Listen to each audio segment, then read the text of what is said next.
Part two of this What is Biology PowerPoint slash lecture. So we left off talking about evolution, and I was saying evolution is just a small step by step gradual change from generation to generation, and eventually over time, over millions and millions of years, those small changes add up to a new species, and that's why you have the new species. So a horse will never give birth to a cow, and that's how we have cows. No, it was small changes over time. So those small changes added up that's why you have the different species. So it doesn't happen overnight. And since the Earth has been here for 4.5 billion years, we've had time to evolve. That is hard to understand. But let me show you a picture that could kind of put this into perspective. So let me flip here. All right. So this picture here, it shows the origin of life, and we don't know what that looked like or what that kind of was, but we formulate that it's a single cell creature. We don't know how big it was or what it was, but here's the origin of life, and you can see as you move up the chain. All right, you have octopuses, octopi over here. Look like jellyfish here, and then this side here branched up differently, and then you have the plants. All right, so let's keep moving up the tree, up the tree. So octopus here, a nautilus. You have a snail here, a slug here. All right, on the tree side you have more trees and plants and sunflowers. So this is all the plant group. These are all the things that are plant evolved differently early. It came from this branch right here. Okay, let's go one up on the tree. Oops, zoom back in up. All right, this is kind of the insect group here. All the insects are related. All right, now you have your mammals, and humans. All right, but this looks complicated, and evolution is a touchy subject, but this shows how everything is related, how it came from one, and slight changes over time. It shows the difference. The changes over time make the different species, and that's all evolution is. Just a small change over time. Like look at these things here. Like this and this and this and this and this. They're all similar. They're just small variations between them, and that's the basic fundamental principle of evolution. Just small changes over time add up to big changes when we look at it. All right, so evolution. So, so in a nutshell, evolution explains why we look and why we behave the way we do. If if you take a newborn baby and you brush your hand across its palm, it closes its hand. That's called the grasping reflex. So all babies do that. They grab and they close their hand. You didn't teach them to do that. They were born with that reflex. Another reflex they have, if you hold a baby by its lower back and by its head and kind of drop him, he throws out its arms. That's his startle reflex. And all babies do that. So they had that trait passed down to them. So evolution also provides a basis for exploring the relationship among different groups of organisms. So why are some organisms dependent on other organisms? And that is explained with evolution. There's a codependency in nature, and that codependency has happened because of evolution. So natural selection. Natural selection is the driving force that powers evolution. So if nature wasn't selecting what animals live and what animals die, then there wouldn't really be a reason for evolution. So, for example, in the jungle, you say you have a cheetah and you have a gazelle. Okay? Only the fastest cheetahs will be fed. Okay? The slowest gazelles will be eaten. So for the gazelles to survive, they have to become quicker. So only the fastest gazelles in that group of gazelles will be able to survive and pass their quickness onto their offspring. Well, as the gazelles get quicker, the slowest cheetahs are going to starve. So they're not going to be able to pass their trait of slowness onto the next generation.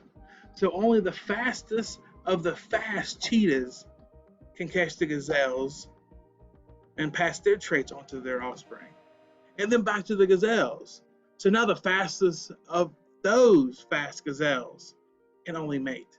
So it's a struggle back and forth, back and forth, back and forth. Once the gazelles get too fast, then the cheetahs die out.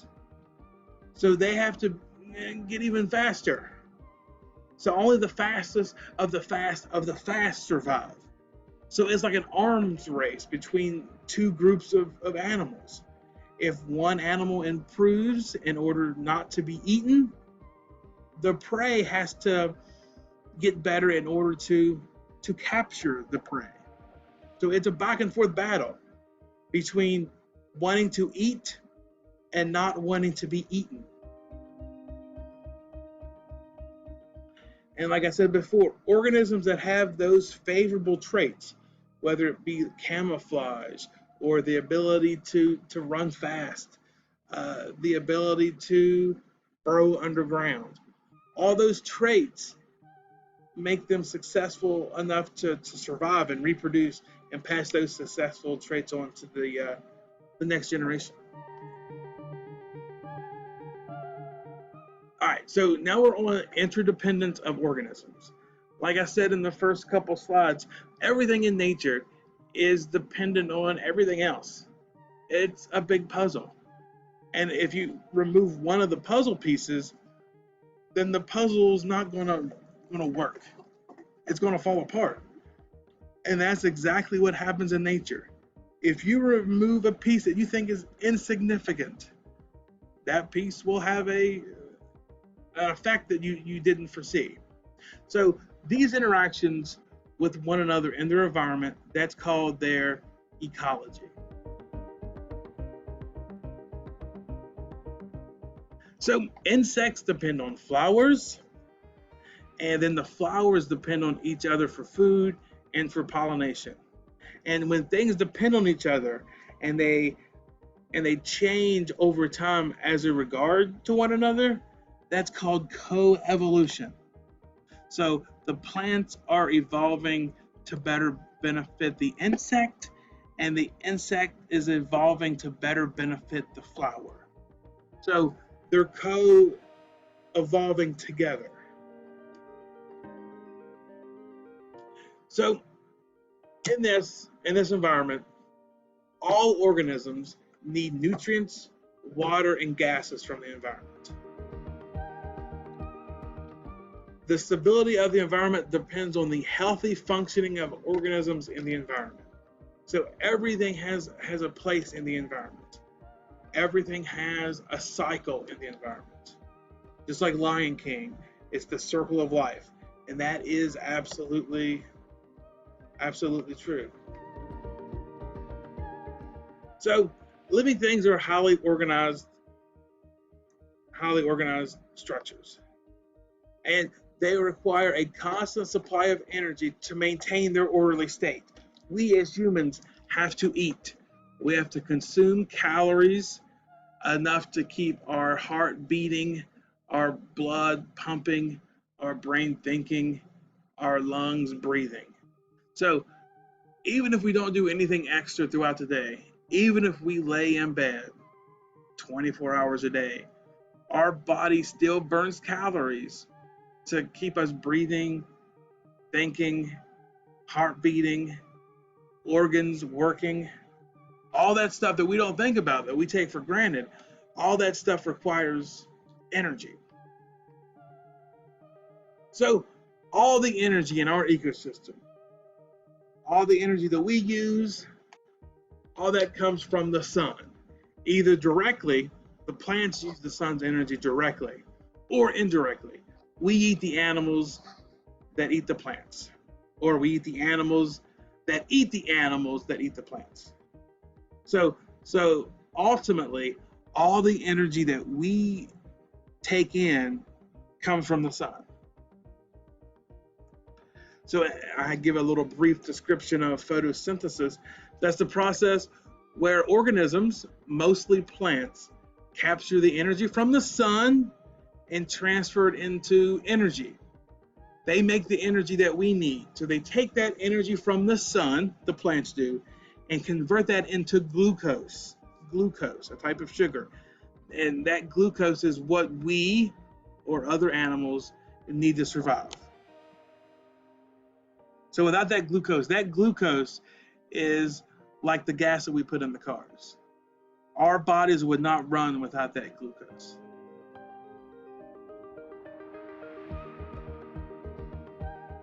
So that's a little equation. Don't worry too much about that equation now. We'll cover that when we get to photosynthesis and cellular respiration. This equation here.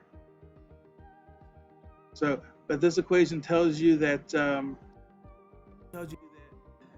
plant needs carbon dioxide, water, and light, and it gives us sugar, which is glucose, and oxygen.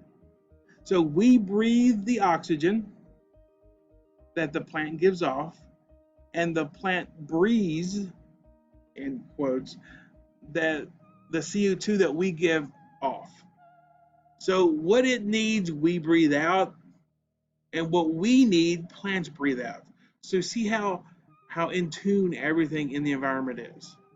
So everything depends on someone else. So it's all interdependent on each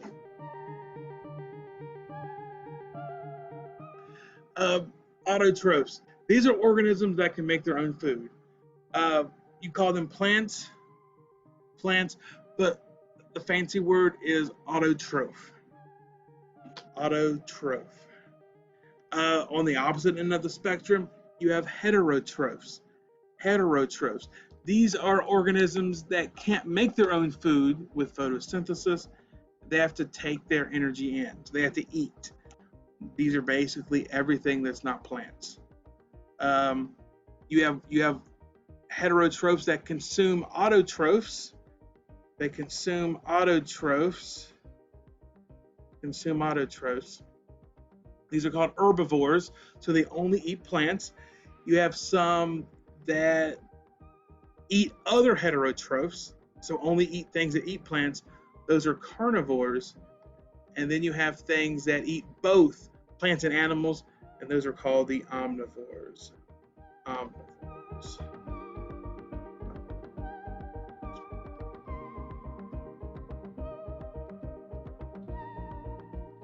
right. So before we jump onto to living things, well, those were the living things. Before we jump to the characteristics of life, I want to stop it here, and I will pick it up on the next video. The next video, we're going to explain what makes something living. Why is this thing alive? So we're going to look at the characteristics that all living things share. And that'll be on the next video. I'll see you guys then.